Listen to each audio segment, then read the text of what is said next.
Recuerdo cuando era niño que una vez al año mi madre cogía un cuchillo y nos ponía a los 4 hijos, a los 4 hermanos contra la pared. ¿Sabéis para qué cogía un cuchillo? Cogía un cuchillo de punta redonda, entonces, empezando por el más mayor, colocaba el cuchillo contra la pared y con una cinta métrica medía la estatura y lo que hacía era luego comparaba esa medida con la medida del año anterior. Entonces decía, tú has crecido 2 centímetros. Siguiente, cuchillo, medía, tú has crecido 3 centímetros. Y así cada año nos iba midiendo y ella anotaba en un blog que tenía, iba anotando cada uno de los hermanos cuánto habíamos crecido ese año. Y era algo muy curioso porque a veces crecía uno más que otro. Y obviamente creo que recuerdo obviamente aquello porque era una forma simple de medir el progreso en la estatura de cada uno de nosotros, ¿verdad? Y obviamente toda actividad humana de alguna forma tiene un tipo de progreso. Se puede medir el progreso de un bebé que cada vez camina mejor. Se puede medir el progreso de la construcción de una casa que tiene sus varias etapas. Se puede medir el progreso en la escritura de un libro. Uno va escribiendo y hay todo un proceso a la hora de escribir. Y obviamente hay progreso cuando uno estudia un idioma. Prácticamente todo en la vida tiene una forma de progreso. Y en el contexto bíblico también hay un progreso. Por eso hay un texto en 1 Corintios 3:6 que dice, Dios da el crecimiento. Quiere decir que Dios quiere que crezcamos. Dios quiere que tengamos un progreso espiritual. Por eso también se dice en Efesios 4:16, cada miembro recibe su crecimiento. Tiene que haber un crecimiento. Ahora, la idea es, o la pregunta que tenemos que hacernos es, ¿cómo saber si en mi vida espiritual hay crecimiento? Algunos creen que por conocer más conceptos o doctrinas o palabras teológicas, eso hace que crezcan espiritualmente, pero en realidad, si eso fuera así, Lucifer es el que más ha progresado, porque es el que más conoce la Biblia, obviamente. Entonces, la teología no mide el progreso espiritual de una persona. Vamos a ver en esta mañana cuál es una de las mejores formas, posiblemente la mejor, de saber, ¿estoy yo realmente creciendo espiritualmente? Porque no sabéis si conocéis que estamos terminando el año. Y cuando digo el año, no digo el año romano de enero a diciembre. El año bíblico, que tiene un periodo, termina, en este caso, en este mes de octubre. Termina el año espiritual. Hay un calendario bíblico. Y estamos en este momento terminando, y es bueno que hagamos un repaso de nuestra vida espiritual.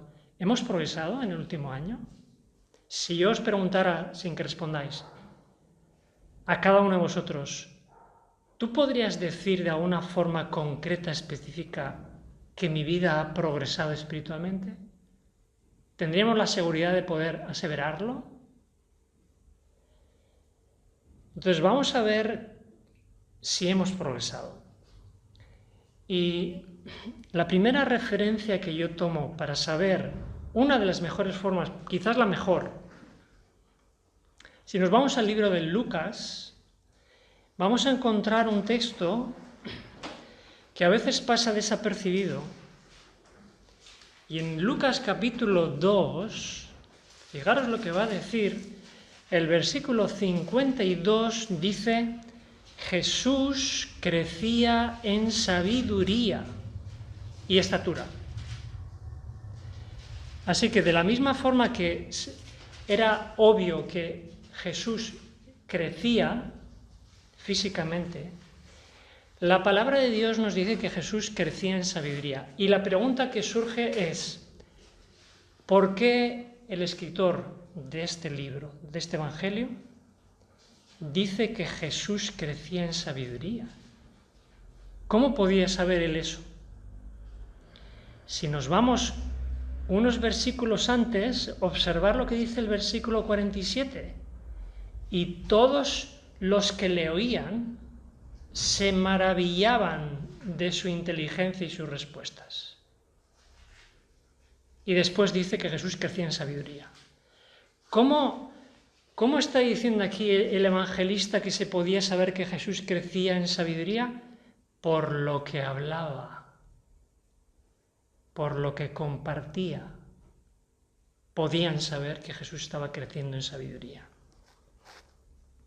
Entonces, nuestra voz, nuestras palabras, nuestra conversación, nuestra lengua, es una de las formas más exactas para medir si estamos creciendo como cristianos. Jesús dijo en un momento dado, de la abundancia del corazón habla la boca. ¿De acuerdo? Entonces, lo que sale de la boca indica lo que hay en el corazón.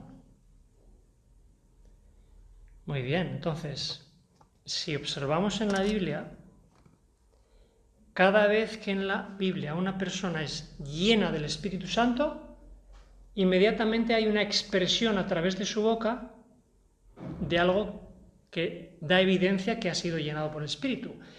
Un repaso rápido. Encontramos que el rey Saúl fue lleno del Espíritu Santo y dice el texto en 1 Samuel 10:10, y profetizó. A través de sus palabras era evidente que el Espíritu Santo estaba hablando, ¿verdad? Y, por ejemplo, en el libro de Isaías se habla también de que un serafín le toca los labios a Isaías y entonces dice con un carbón encendido en Isaías 6 y versículos 6 y 7, y entonces Isaías profetiza a través de sus palabras.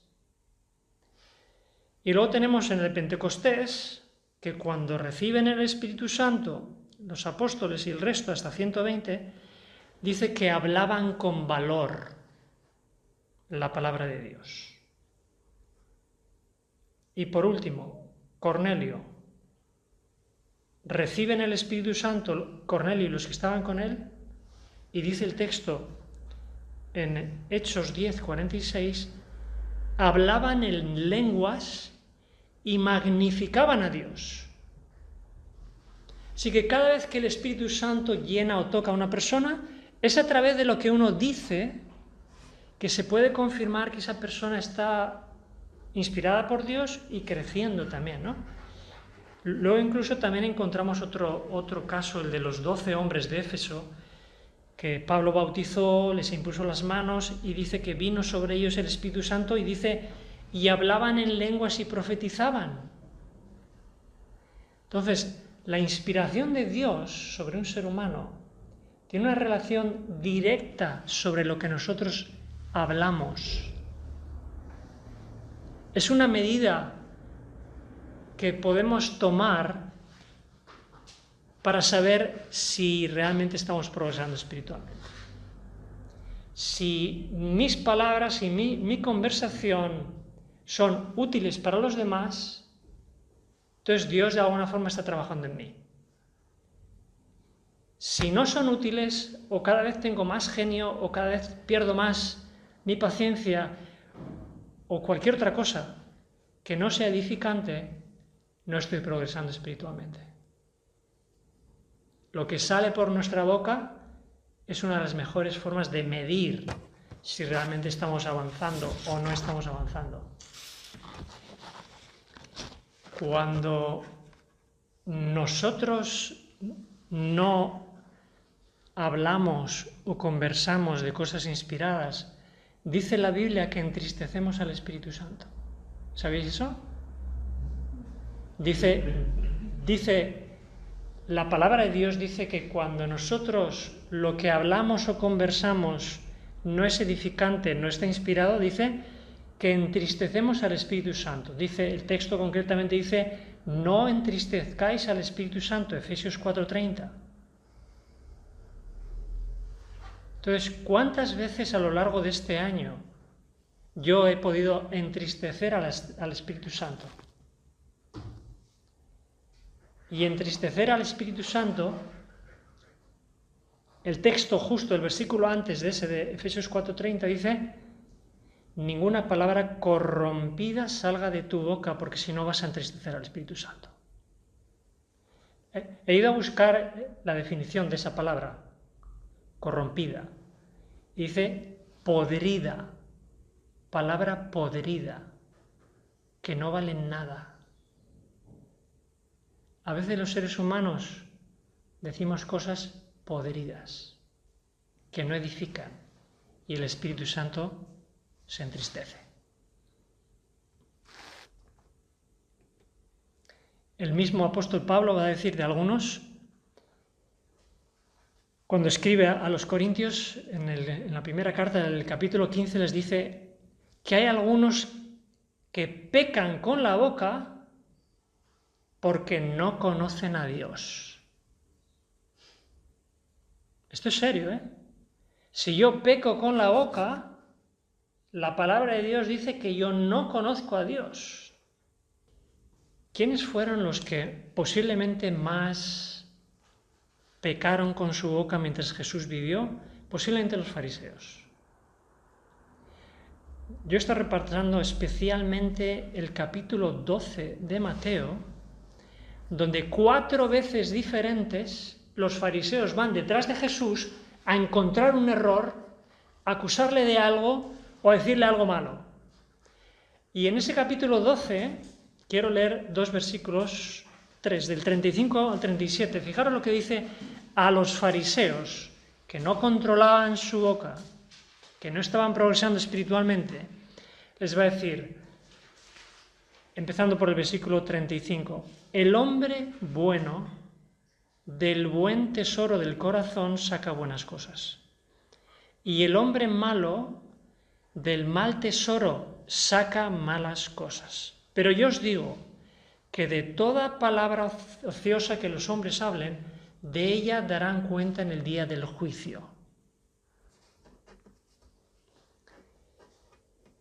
Aquí dice, si os fijáis un texto antes, a estos fariseos los llama generación de víboras,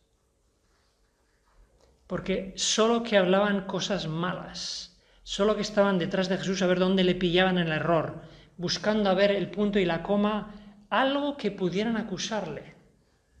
Siempre estaban con esa actitud. Creo que solo Juan el Bautista y Jesús utilizaron esta expresión, generación de víboras, que es lo mismo decir serpientes. Y yo pensando en esto, recuerdo, es fuerte que Jesús y Juan el Bautista utilizan esta expresión, generación de víboras. Claro, la víbora es una serpiente, y me viene a la mente inmediatamente el Edén, y la serpiente del Edén era Satanás. Jesús y Juan el Bautista estaban diciendo a estas personas, vosotros sois serpientes, habláis como serpientes, porque no estáis convertidos.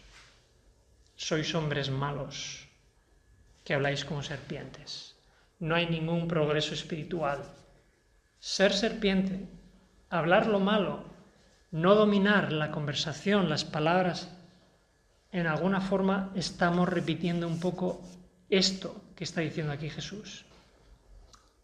Ahora viene lo más difícil, la parte más difícil que un predicador tiene que hacer. Porque un predicador puede predicar de 2 formas diferentes. Un predicador puede predicar de una forma tan bonita, tan agradable, que todos salen contentos. ¡Qué bonito ha sido el culto! Pero nadie ha sido conmovido por el Espíritu. Entonces el predicador tiene la posibilidad de caer bien a todos. Esto queda muy bonito. ¡Ah, qué buen predicador es este!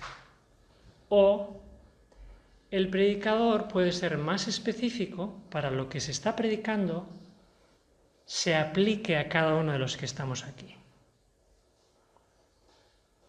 muy impopular, no gusta y la gente se enfada.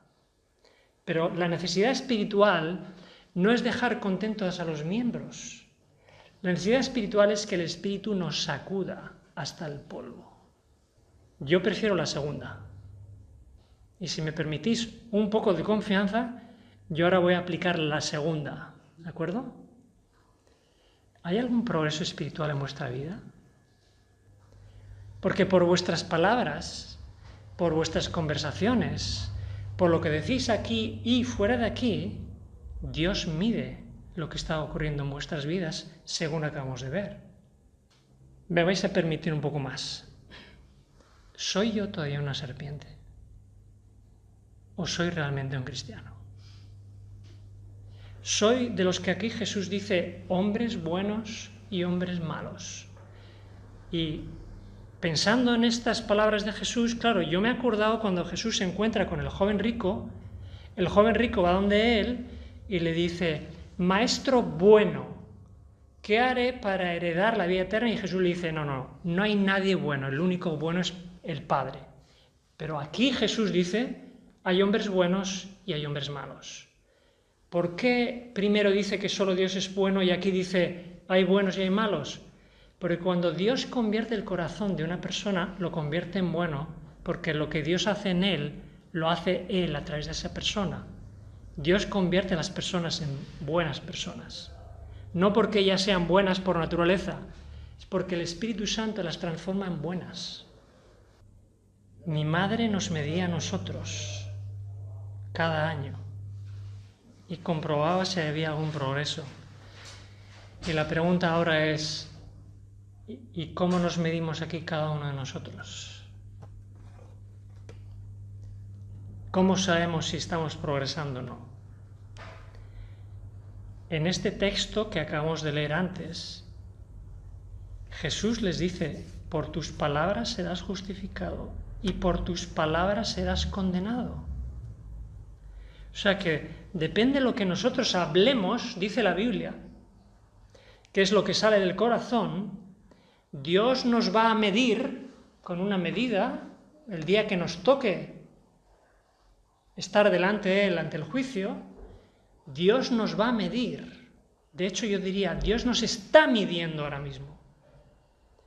Porque el juicio se está produciendo ahora mismo. Para cuando Cristo vuelva a la tierra, los salvos han sido juzgados. Imagínate hoy que Dios está tomando la medida de tu carácter y está repasando todo lo que has dicho a lo largo del año, palabra por palabra, y está viendo justificado o condenado. Hay una cita que a mí me sacude, que muestra, yo cada vez que la leo me quedo un poco flasheado, me quedo un poco impresionado porque para mí me deja en el banquillo de los acusados, porque yo no doy la talla. Os leo la cita. Dios tiene una fotografía perfecta del carácter de cada hombre y compara la fotografía con su ley. No sé si habéis escuchado alguna vez esa cita. Dios tiene una fotografía de la hermana y la compara con la ley. Y si yo me coloco ahí, en esa situación, digo, yo no doy la talla. Yo no estoy dando la talla. Si Dios me tiene que comparar mi carácter con su ley, pues entonces yo me tengo que poner de rodillas y decir, Dios mío, yo quiero que tú hagas un cambio en mi vida porque yo no doy la talla, yo no mido lo que debo medir. Y llega el día en el que Dios nos va a poner contra la pared, siguiendo el ejemplo de lo que ocurría en mi casa, ¿no? Y nos va a medir, y de hecho creo que nos está midiendo ahora mismo, para ver quién se parece a Jesús o para ver quién está viviendo según la ley. Y solo los que estén viviendo según la ley van a ser los que van a recibir el sello a través del Espíritu Santo y van a estar guardando su ley y van a formar parte de los 144.000 que Jesús viene a llevarse. Y la pregunta es, ¿Cuál es tu medida? ¿En qué punto estás tú? Dios quiera que podamos entender y que el Espíritu Santo nos convenzca de pecado de tal forma que nuestras palabras, nuestra conversación sea transformada pensando que es la medida en la que yo tengo que progresar, que es lo que está expresando lo que hay dentro de mi corazón, que está confirmando o no que yo soy realmente un cristiano y que yo realmente soy un hijo de Dios. Dios quiera que pueda obrar un milagro en nuestras vidas para que podamos dar la talla de lo que Dios quiere para nosotros antes de que se cierre el tiempo de gracia y que Jesús venga a esta tierra. Amén.